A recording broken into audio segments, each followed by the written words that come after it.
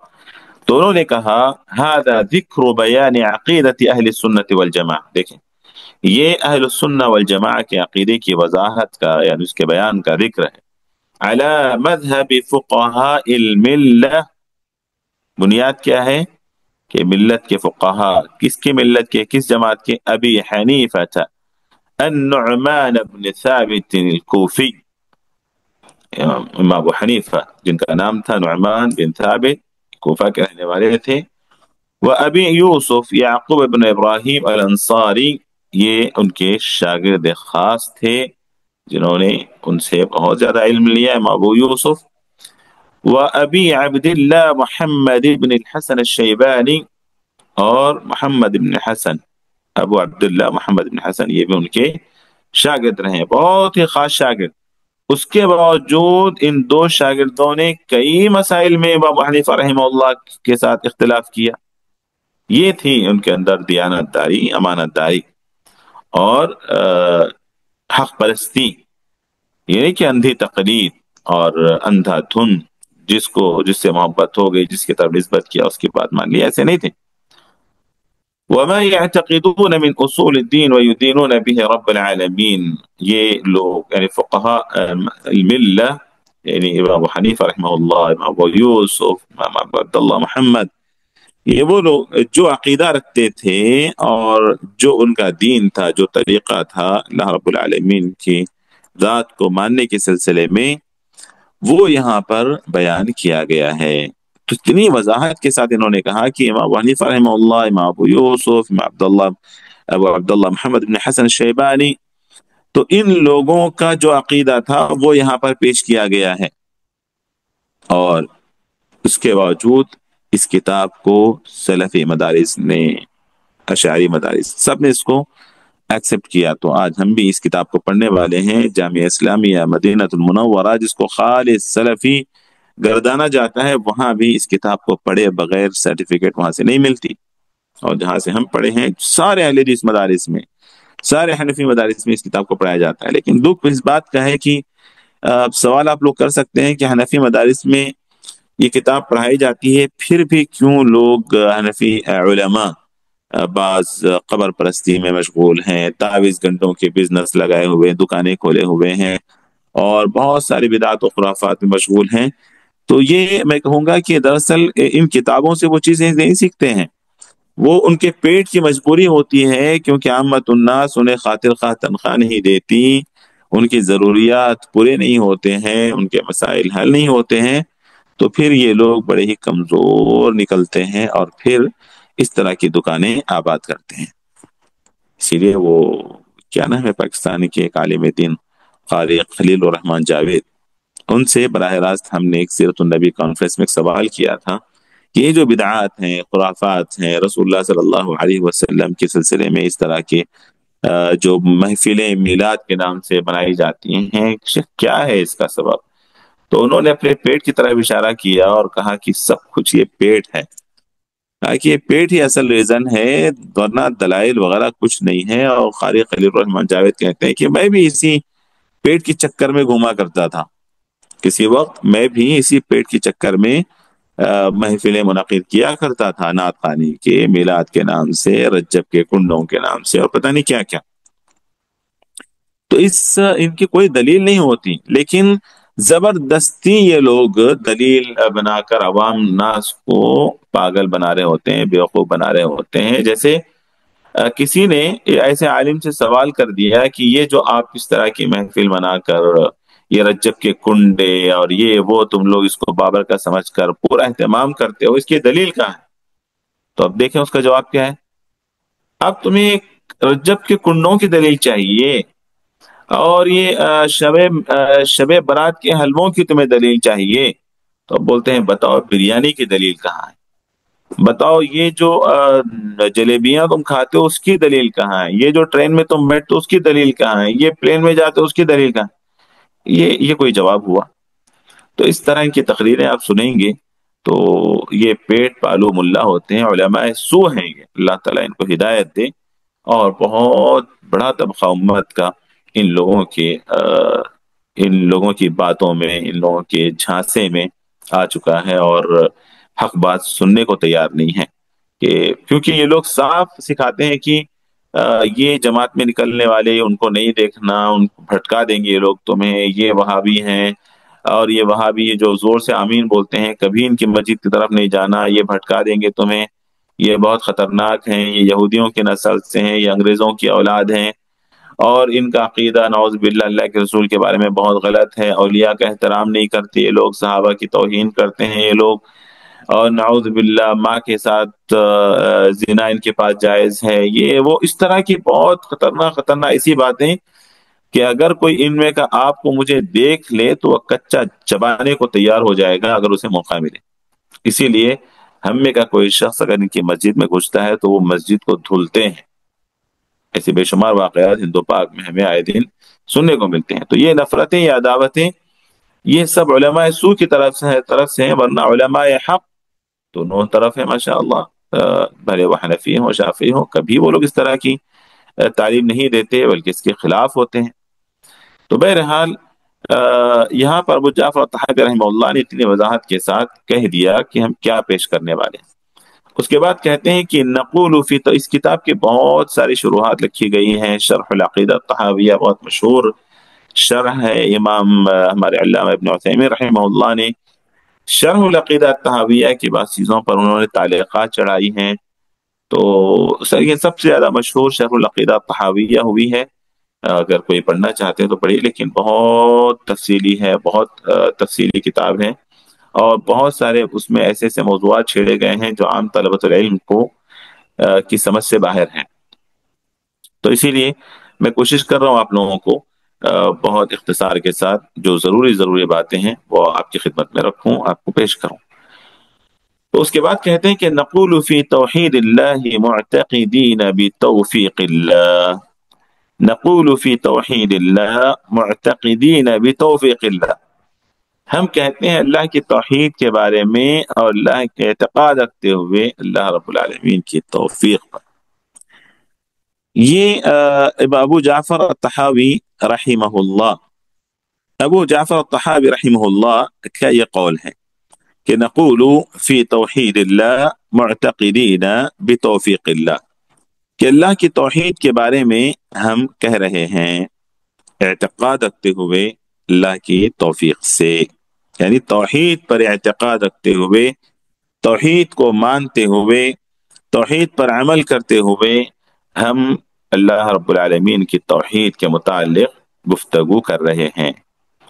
یاد رکھیں توحید ہی ہے جو سب سے پہلی دعوت ہے انبیاء علیہم الصلاۃ والسلام، اور یہی وہ واحد راستہ ہے جس سے ہم جہنم سے آزاد ہو سکتے ہیں، یا جہنم کی آگ سے ہم بچ سکتے ہیں۔ سارے انبیاء نے توحید ہی کی طرف دعوت دی، سارے انبیاء نے، یہ ساری باتیں ہم لوگ پڑھ چکے ہیں۔ ہر نبی کی دعوت یہی تھی۔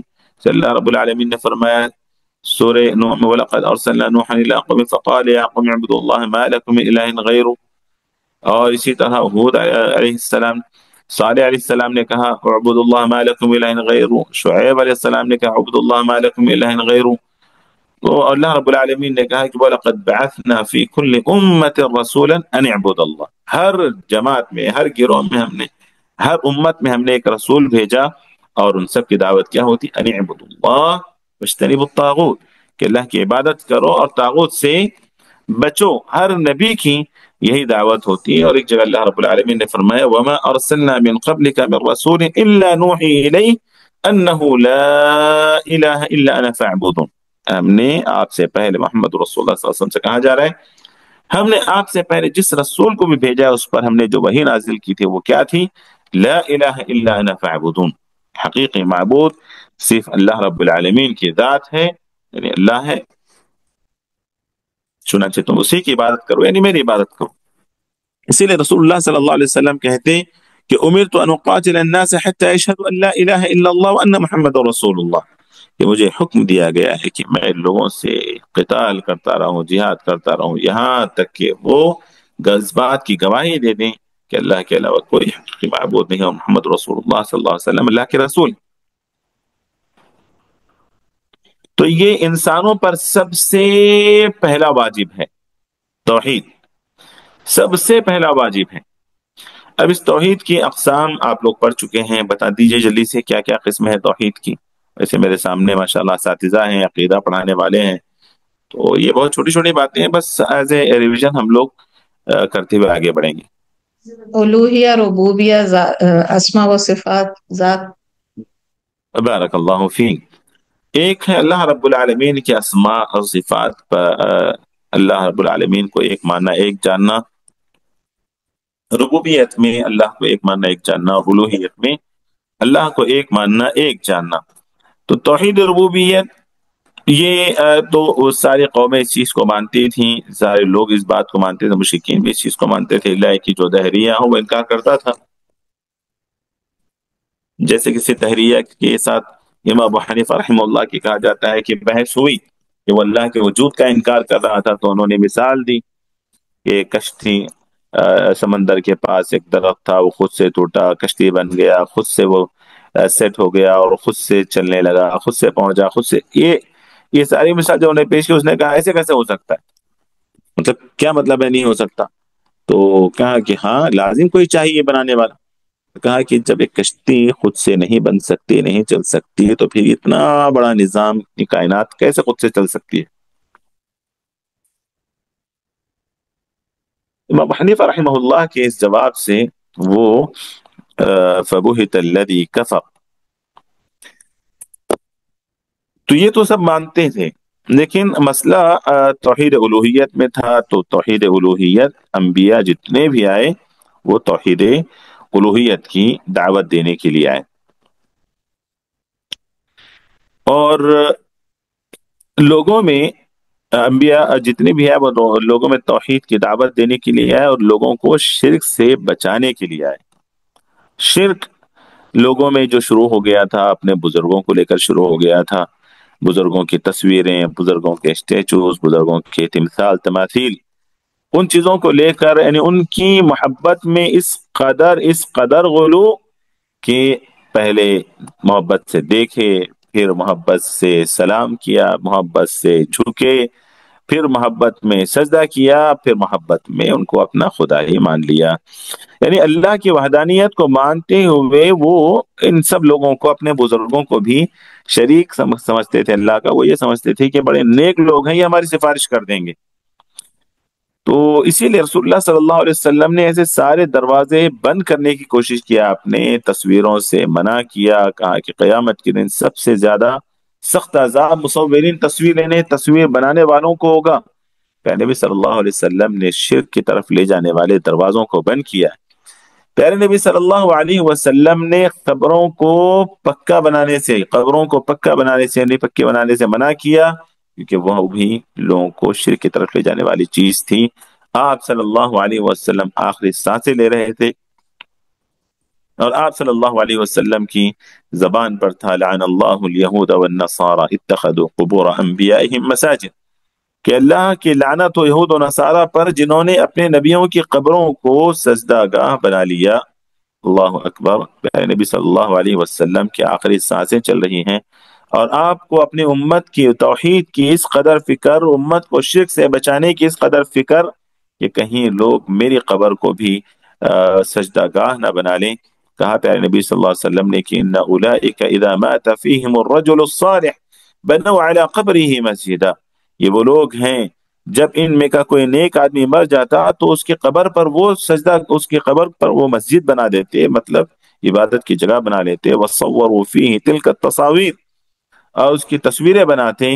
اولئک شرار الخلق عند اللہ یوم القیامہ، قیامت کے دن اللہ کے پاس یہ سب سے بدترین مخلوق ہوں گے۔ صحیح مسلم کی یہ روایت ہے۔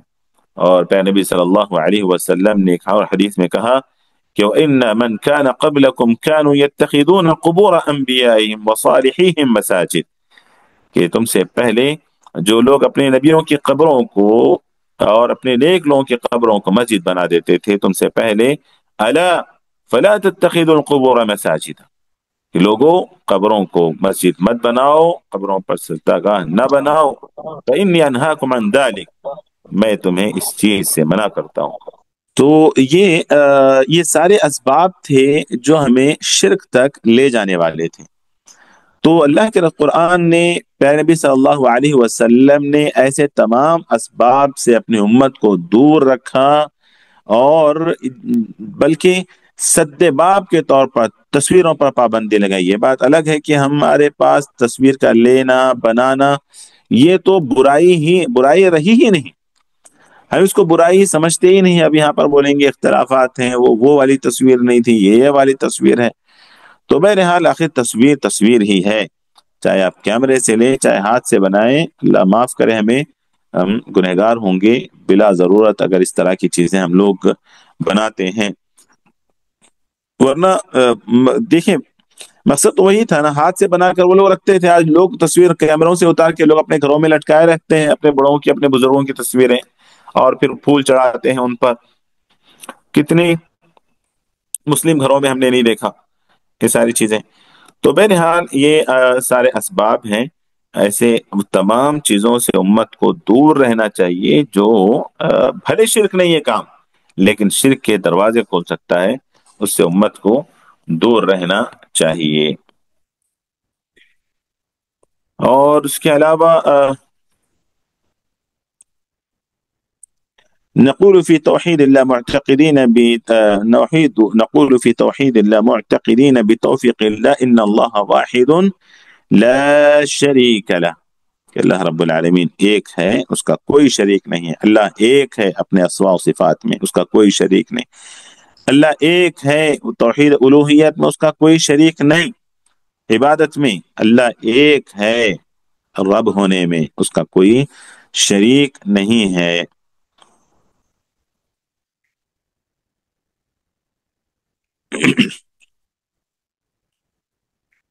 تو پتہ چلا ان تمام باتوں سے کہ تینوں میں جو سب سے اہم توحید ہے وہ توحید الوہیت ہے، اللہ کے عبادت میں اللہ رب العالمین کو ایک ماننا اور ایک جاننا ہے۔ تو باقی ساری چیزیں توحید کے متعلق ماشاءاللہ آپ لوگوں کو پتہ ہی ہیں۔ یہاں پر ایک اور بات میں آپ کے سامنے رکھ دوں کہ توحید پورے قرآن میں دو طرح کی توحید بیان کی گئی ہے پورے قرآن میں، مطلب توحید کی جو تینوں قسمیں ہیں نا، وہ توحید کی تینوں قسمیں ہی، تینوں قسموں کو دو طریقے سے پیش کیا گیا ہے۔ ایک جس کو ہم توحید یعنی اثبات و حقیقت ذات الرب، یعنی قرآن میں بے شمار آیتیں اللہ نے ایسی نازل کی جو ثابت کرتی ہیں توحید الوہیت، ربوبیت اور اسماء و صفات کو۔ یہ ہے توحید الاثبات والمعرفہ بولا جاتا ہے اس کو۔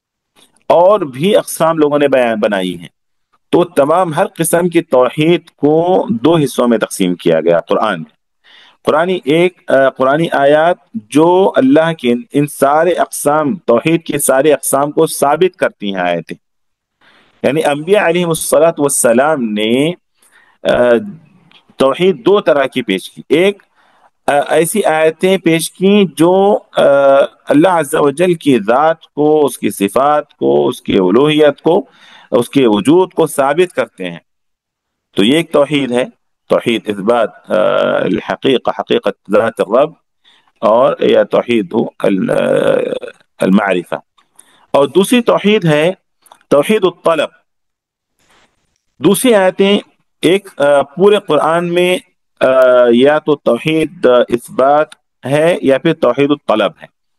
توحید و اثبات یعنی اللہ کے وجود کو ثابت کیا گیا ہے ہاتھوں سے، اللہ کے رب ہونے کو ثابت کیا گیا ہے، اللہ کے معبود ہونے کو ثابت کیا گیا ہے، اللہ کے اسماء و صفات کو ثابت کیا گیا۔ دوسری جو توحید ہے، اس توحید کی طرف لوگوں کو بلایا گیا ہے، جیسے قل یا ایھا الکافرون، قل یا اہل الکتاب تعالوا الی کلمۃ سواء بیننا وبینکم۔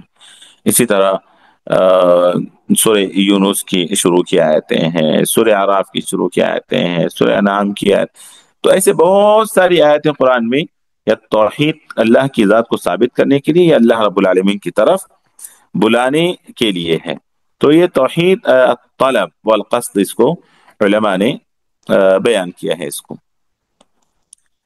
بہرحال قرآن کا بہت بڑا حصہ، بلکہ پورا قرآن ہم کہہ لیں تو کوئی اس میں مبالغہ نہیں ہوگا کہ توحید کے حقوق اور توحید سے ریلیٹڈ باتیں ہی اس میں شامل ہیں۔ مثلا سورہ فاتحہ لے لیجیے آپ، الحمدللہ رب العالمین، توحید ہے اس میں۔ الرحمن الرحیم، توحید۔ اہدنا الصراط المستقیم، توحید ہے، کیونکہ ہدایت کا سوال کیا گیا ہے، توحید کی کہ راستے کی طلب کی گئی ہے، الذین انعمت علیہم صراط الذین انعمت علیہم غیر المغضوب علیہم ولا الضالین۔ الغرض توحید ہی توحید ہے پورے قرآن میں، ٹھیک ہے، یعنی یہی توحید ہے جس کی گواہی فرشتوں نے دی، اللہ رب العالمین نے خود دی ہے، فرشتوں نے دی ہے، اہل العلم نے دی ہے، شہید اللہ انہ لا الہ الا ہوا والملائکۃ واولو العلم قائما بالقسط لا الہ الا هو العزیز الحکیم ان الدین عند اللہ الاسلام۔ تو بہرحال توحید کی اہمیت پر، یعنی ان اللہ واحد لا شریک لہ۔ اس کے بعد کی جو عبارت ہے ولا شیء مثلہ، چلے اس کے بعد ابو جعفر الطحاوی رحمہ اللہ کہتے ہیں کہ ولا شیء مثل، دیکھیں اب اتنے پورے جملے میں نا، اوپر کا جو پہلا جملہ تھا نقول فی توحید اللہ معتقدین بتوفیق اللہ ان اللہ واحد لا شریک لہ، اس ایک جملے میں نا اللہ کی وحدانیت کو، مطلب پوری وحدانیت کو انہوں نے ایسے سمو دیا ہے، یعنی سمندر کو کوزے میں سمو دینا کہتے ہیں نا، یہ اللہ کے رسول صلی اللہ علیہ وسلم کو جوامع الکلم دیے گئے تھے، تو اللہ کے رسول کی سچی اتباع کرنے والوں کو بھی اللہ رب العالمین نے یہ چیز دی ہے جو ہمارے اسلاف کو اللہ نے عطا کی تھی۔ اب پوری تقریر بھی ہو جائے نا تو ناکافی ہے، لیکن میں نے اس ٹاپک کو کیوں روک دیا، کیونکہ آلریڈی آپ لوگوں نے کتاب التوحید پڑھی ہوئی ہے ماشاءاللہ، اور العقیدۃ الواسطیہ بھی آپ لوگوں نے پڑھا ہوا ہے، ورنہ آپ جب پڑھائیں گے اس کتاب کو عامۃ الناس کو، تو جب تک توحید کے متعلق لفظ عامۃ الناس تک پہنچ جائے، آپ پہلے جملے کو چھوڑ کر دوسرے جملے میں نہیں جانا، تو وہ توحید کو اچھی طرح جب تک نہ سمجھ جائیں، پہلی چیز کو چھوڑ کر دوسری چیز میں نہیں جانا، لیکن آپ لوگوں کو انشاءاللہ اس کی ضرورت نہیں ہے۔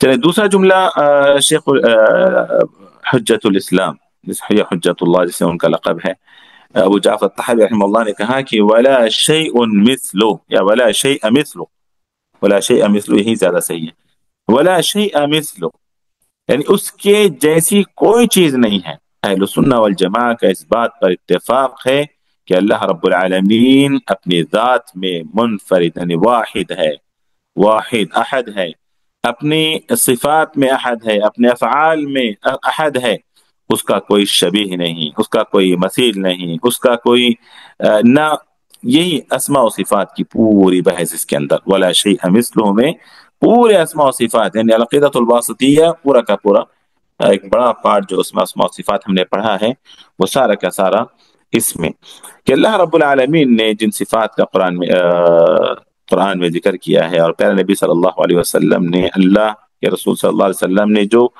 اللہ عز و جل کی صفات کا تذکرہ کیا ہے، جو ذکر کیا ہے، جیسے ذکر کیا ہے، ہم اہل السنہ والجماعہ اس کو ویسے ہی مانتے ہیں۔ تو سب کا خلاصہ یہ ہے کہ اللہ دیکھتا ہے، اللہ سنتا ہے، اللہ باخبر ہے، اللہ حکمت والا ہے، اللہ حلم والا ہے، اللہ رب العالمین معاف کرنے والا ہے، اللہ تعالیٰ یعنی ساری صفات اللہ تعالیٰ بے نیاز ہے سب، لیکن ہر صفت کے ساتھ اس کے جیسا کوئی نہیں، اس کے جیسا کوئی نہیں، اس کے جیسا کوئی نہیں ہے، یہ ہے ولا شیء مثلہ۔ تو اللہ رب العالمین نے جو صفات اپنے بیان کی ہیں اس میں وہ صفات منفی ہیں، اور خاص طور پر دیکھیے یہاں پر لا شیء مثلہ، یاد اگر ہے آپ لوگوں کو پرانے اسباق ہم نے جو پڑھے تھے کہ منفی صفات اللہ رب العالمین کی جو قرآن میں بیان کی جاتی ہے وہ کیوں؟ جیسے یہاں پر دیکھیں لا شیء مثلہ، اس سے کیا ثابت ہوتا ہے؟ یعنی اللہ کی تو توحید ثابت کرنی ہے اور دوسروں کی بھی نفی کرنی ہے، نفی کرنا زیادہ ضروری ہے۔ بارک اللہ فیک، کوئی اور کچھ بولنا چاہتے ہیں؟ یہ شیخ اللہ کی مثبت جو صفات ہیں ان کو ثابت کرنے کے لیے، یعنی اس کے مقابلے پہ نہیں، اس میں بارک تو اللہ ہے، فیک، کسی اور میں نہیں، ہاں اس کے مقابلے ہاں میں کسی اور۔ بارک اللہ فیک، بالکل صحیح۔ دیکھیں اللہ رب العالمین کی منفی صفات جو بیان کی جاتی ہیں وہ مثبت صفات کے کمال کو بتانے کے لیے، کمال کو بتانے کے لیے بیان کی جاتی ہیں۔ یہ ہم نے لگتا ہے شاید کتاب التوحید میں ہم نے اس چیز کو پڑھا تھا، ہے نا امامنا؟ شیخ دونوں میں ہی پڑھا، عقیدہ واسطیہ میں بھی شروع میں پڑھا تھا، وہاں عقیدہ پہ بھی ہم واسطیہ، منفی بالکل سمجھے۔ بالکل عقیدہ واسطیہ میں بھی ہم نے پڑھا تھا کہ یہاں پر لا شیء مثلہ، اسی طرح قرآن میں بے شمار اور بھی ہے، لا تأخذہ سنۃ ولا نوم، اللہ کی صفت ہے، اللہ رب العالمین کی صفت ہے لا تأخذہ سنۃ ولا نوم۔ یہ کس صفت کو، اللہ رب العالمین کی کس صفت کے کمال کو ثابت کرتی ہے یہ چیز بتائیے؟ الحی، بالکل الحی ہے، القیوم ہے، وہ ایسا حی اور ایسا قیوم ہے کہ لا تأخذہ سنۃ ولا نوم۔ تو اللہ رب العالمین کی ایسی بے شمار مثالیں قرآن کے اندر موجود ہیں، تو ان مثالوں کو ہمیں ویسے ہی ماننا چاہیے، ویسے ہی ماننا چاہیے جیسے کہ اللہ رب العالمین نے ہمیں بتایا ہے، نہ اس کی کیفیت بیان کرنی ہے، نہ تشبیہ، نہ تمثیل، نہ تعطیل، کچھ بھی نہیں۔ حضرت جابر رضی اللہ عنہ بیان کرتے ہیں کہ رسول اللہ صلی اللہ علیہ وسلم ہمیں استخارے کی دعا سکھاتے تھے جیسے ہمیں قرآن کی صورتیں سکھاتے تھے۔ تو دیکھیے استخارے کی دعا میں کیا ہے، استخارے کے بارے میں جو حدیث ہے کہ اذا ہم احدکم بالامر فلیرکع رکعتین من غیر الفریضہ، کہ جب کوئی بندہ کسی کام کا کوئی ارادہ کرے تو وہ 2 رکعت نماز پڑھے، یعنی نفل نماز فرض کے علاوہ، ثم لیقل اللہم انی استخیرک بعلمک واستقدرک بقدرتک واسألک من فضلک العظیم فإنك تقدر ولا اقدر وتعلم ولا اعلم، دیکھیں وانت علام الغیوب اللهم ان كنت تعلم ان هذا الامر خير لي في ديني ومعاشي وعاقبة امري واجله واجله فاقدره لي ويسره لي ثم بارك لي فيه، وان كنت تعلم ان هذا الامر شر لي في ديني ومعاشي وعاقبة امري واجله واجله فاصرفه عني واصرفني عنه واقدر لي الخير حيث ما ثم ردني به۔ اس کے بعد وہ اپنی ضرورت پوری کرے۔ تو اس میں بھی اللہ رب العالمین کی جو صفات ہیں اس کو ثابت کیا جا رہا ہے، اور اپنے یعنی انسانوں کی صفات انسان بھی جانتا ہے، اللہ بھی جانتا ہے، لیکن انک تقدر ولا اقدر، جو طاقت رب العالمین تو رکھتا ہے وہ میں نہیں رکھتا، جو علم تو رکھتا ہے وہ میں نہیں رکھتا۔ تو ایسے بہت ساری چیزیں انسانوں کے لیے بھی اللہ کے صفات استعمال کیے گئے ہیں، اللہ کے لیے انسانوں کے لیے اللہ کی صفات، جیسے الحی ہے نا، بہت ساری صفات اللہ رب العالمین کی انسانوں کے لیے استعمال کی گئی ہیں، کی گئی نہیں گئی جی شیخ. جی شیخ. ہیں؟ تو کیا جواب دیں گے ہم اس کا؟ یعنی بندوں کی صفات جو ہیں وہ تو ناقص ہیں، اللہ تعالیٰ کی کامل ہیں. ہوں بالکل، یعنی وہی کہ اللہ کی جو صفات ہیں وہ کمال کی صفات ہیں، کمال صفات ہیں جو بندوں کی نہیں ہیں. جیسے اللہ رب العالمین نے اپنے لیے کہا کہ الحی القیوم، اور انسانوں کے لیے کہا یا عام جانداروں کے لیے کہا یخرج الحی من المیت، الحی من المیت. الحی انسانوں کے لیے بھی یا پھر جانداروں کے لیے بھی اللہ نے استعمال کیا. اللہ رب العالمین حلیم ہے، لیکن اللہ نے فبشرناہ بغلام حلیم کہا، اور انسان کے لیے ایک جگہ پر تو کہا فجعلناہ سمیعا بصیرا، ہے نا، انسان کے لیے کہا کہ هل أتى على الإنسان حين من الدهر لم يكن شيئا مذكورا إنا خلقنا الإنسان من نطفة أمشاج نبتليه فجعلناه سمیع بصیر.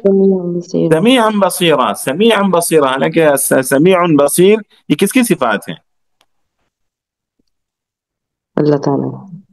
اللہ کی صفات ہیں، لیکن یہاں پر یہی ہم کہیں گے کہ اللہ کی صفات صفات کمال ہیں، اور ہماری صفات میں وہ چیز نہیں ہے جیسا کہ رسول اللہ صلی اللہ علیہ وسلم نے سکھایا ہے. اسی طرح العزیز، العزیز کس کی صفت ہے؟ اللہ کی. اللہ تعالیٰ. اللہ کی صفت ہے، لیکن اللہ رب العالمین نے قرآن میں استعمال کیا ہے کہ قالت امرأة العزیز، ہے نا، قالت امرأة العزیز مسنا واهلنا الضر وجئنا. العزیز ایک انسان کے لیے استعمال ہوا ہے. رؤوف رحیم اللہ رب العالمین کی صفات ہے، رسول اللہ صلی اللہ علیہ وسلم کے لیے اللہ تعالیٰ نے بالمؤمنین رؤوف الرحیم استعمال کیا. اسی طرح الحمدللہ رب العالمین الرحمن الرحیم مالک یوم الدین یا مالک یوم الدین، مالک اللہ کی صفت ہے. جبکہ موسیٰ اور خضر کے واقعے میں ہم پڑھتے ہیں کہ وَكَانَ وَرَاءَهُمْ مَلِكٌ يَأْخُذُ كُلَّ سَفِينَةٍ غَصْبًا، ملک انسان کے لیے بھی استعمال ہوا ہے. متکبر اور جبار اللہ کی صفات میں سے ہے، لیکن كذلك يتبع الله على كل قلب متکبر جبار اللہ رب العالمین نے انسان کے لیے استعمال کیا ہے. تو ایسے بہت ساری چیزیں ہیں، لیکن ہم تمام اسماء کے سلسلے میں یہی کہیں گے کہ ولا يحيطون بشيء من علمه الا بما شاء. علم اللہ کا علم ایسا ہے کہ اس کا کوئی احاطہ نہیں کر سکتا. ولا يحيطون بشيء من علمه، اور ہمارا علم کیا علم ہے؟ اللہ کا علم یہ ہے کہ وما تحمل من انثى ولا تضع الا بعلمه، یہ اللہ رب العالمین کا علم ہے. اسی لیے ہم اعتراف کرتے ہیں کہ انک تعلم ولا اعلم، انک اللهم اني استخيرك بعلمك واستقدرك بقدرتك فانك تقدر ولا اقدر. قدیر اللہ ہے، قدرت تو اللہ نے مجھے بھی دی ہے، لیکن تقدر ولا اقدر، تیری قدرت جیسی میری قدرت نہیں ہے. وتعلم ولا اعلم، تیرے علم جیسا میرا علم نہیں ہے. وانت علام الغیوب، اللہ علام الغیوب ہے، اللہ کے علاوہ کوئی ذات حتیٰ کہ انبیاء بھی غیب کا علم نہیں جانتے تھے. تو بہرحال اس طرح کہ رسول اللہ صلی اللہ علیہ وسلم نے ایک اور جگہ دعا سکھائی اللہم بعلمک الغیب وقدرتك على الحق احيني ما كانت الحياة خيرا لي وتوفني اذا كانت الوفاة خيرا لي. اللهم اني اسألك خشيتك في الغيب والشهادة، واسألك كلمة الحق في الغضب والرضا، واسألك القسط في الغنى والفقر، وأسألك نعيما لا ينفد وقرة عين لا تنقطع، وأسألك الرضا بعد القضاء، وأسألك برد العيش بعد الموت، وأسألك لذة النظر إلى وجهك الكريم والشوق إلى لقائك في غير ضراء مضرة ولا فتنة مضلة. اللهم زينا بزينة الإيمان واجعلنا هداة مهتدين. تو یہ رسول اللہ صلی اللہ علیہ وسلم نے اس دعا میں بھی اللہ تعالیٰ کی قدرت کا ذکر کیا ہے، اور اپنی کم مائگی کا، اپنی کمزوری کا اللہ رب العالمین نے ذکر کیا. اور قرآن میں اللہ نے بتا دیا ہے کہ انسان ثم جعل من بعد ضعف قوة، ایک کمزور انسان ہے، کمزوری کے بعد ہم نے اس کو قوت عطا کی ہے. اور آگے اللہ نے کہا کہ ہم یہ علم تو ہم نے اس کو دیا ہے، وَإِنَّهُ لَذُو عِلْمٍ لِمَا عَلَّمْنَاهُ، یہ علم والا ہمارے علم سکھانے کی وجہ سے بنا ہے. تو اللہ رب العالمین کی صفات بھلے انسانوں کے اندر وہ چیزیں موجود ہیں، لیکن پھر بھی ہم تشبیہ نہیں دے سکتے، کیفیت ہم نہیں بیان کر سکتے. تو میں سمجھتا ہوں کہ فی الحال ہم یہاں پر رکتے ہیں، مزید کچھ باتیں ہو تو انشاءاللہ اگلے ہفتے پڑھیں گے. کوئی سوال ہے آپ لوگوں کے پاس تو کر لیجئے گا درس سے متعلق، نہیں تو انشاءاللہ ہم آپ سے اجازت چاہیں گے. کسی کے پاس کوئی سوال نہیں ہے انشاءاللہ. السلام علیکم ورحمۃ اللہ وبرکاتہ.